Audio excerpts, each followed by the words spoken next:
The Kims are back. For real? Yes. Very cool. Perfect. I want to hear everything. Tell me the best. Kim's Convenience était de retour cette semaine sur les ondes de CBC. Une 5e saison pour la populaire émission filmée à Toronto, mais qui a attiré l'attention à l'international en étant diffusée sur Netflix. Et parmi la brochette d'acteurs figure un acteur francophone de Toronto, Ziad Ek, qui est avec nous ce soir. Bonsoir. Bonsoir. Alors, je le disais, Kim's Convenience, c'est devenu un phénomène. Il y a des centaines de milliers de Canadiens qui attendaient avec impatience la 5e saison. Et ça doit être toute une fierté pour un francophone de Toronto d'en faire partie. Ouais, ben écoute, j'ai eu la job direct en sortant de l'école, donc c'était pas mal une grosse étape pour moi. Puis c'est cool que, comme on a mentionné, que c'est reconnu à l'international, c'est reconnu au Canada et c'est un show très divers.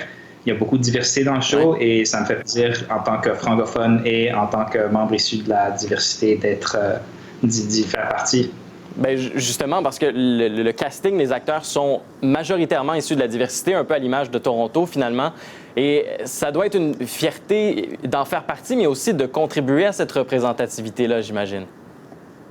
Oui, bien, il n'y a pas beaucoup de shows à la télé qui sont comme ça, tu sais, qui ont un groupe d'acteurs, surtout asiatiques, mais qui ont aussi beaucoup de gens noirs. Il y a des Arabes, il y a des gens de toutes sortes de cultures. Et donc, c'est pas juste l'identité blanche qu'on connaît très bien à la télé canadienne et à la télé américaine aussi. On retrouve beaucoup de différentes petites communautés. Et c'est une histoire d'immigrants que tous les immigrants peuvent s'y retrouver. Alors, dites-nous à quoi on peut s'attendre pour cette 5e saison et pour votre personnage, Omar. Mais mon personnage a plus de scènes à cause de plusieurs raisons. On aime agrandir le personnage, mais aussi des raisons liées à la COVID qui ont donné plus d'espace à certains des personnages secondaires. Je ne peux pas trop en dire, mais mettons qu'au milieu de la saison, j'ai un épisode un peu plus gros où est-ce qu'on apprend un peu plus à partir à propos de la famille de Omar. Okay. Le show lui-même, il grandit. Vous savez, 5e saison, donc on ne peut plus juste rester dans la comédie. Il y a des thèmes un peu plus matures, des événements qui se passent plus dans la vie personnelle des personnages principaux. Et donc, on a pu voir un peu de ça le premier épisode, mais on en verra plus au fur et à mesure que la saison avance. Ziad, on a pu vous voir, entre autres, sur les planches en français, en anglais, dans Flippon 2020 sur TFO il y a quelques semaines. Parlons un peu de vos projets. Sur quoi vous travaillez dans les prochains mois? C'est difficile. C'est difficile de prédire vers où l'industrie s'en va. On a vu une réduction du nombre de productions qui tournent à Toronto à cause des circonstances qu'on connaît.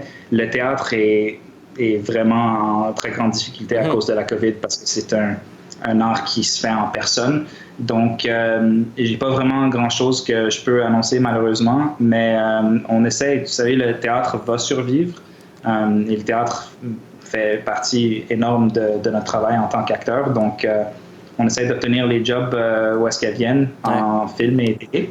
Et pour le théâtre, on essaie de travailler à innover un peu et à assurer la survie de cette forme d'art. Bien, on va vous souhaiter bonne chance pour la suite dans tous vos projets. Je rappelle en terminant que Kim's Convenience est diffusé les mardis soirs sur CBC, en rattrapage sur CBC Gem et les 4 premières saisons sont aussi disponibles sur Netflix. En terminant, Ziad, merci d'avoir été avec nous ce soir et à bientôt. Bien, merci, à bientôt.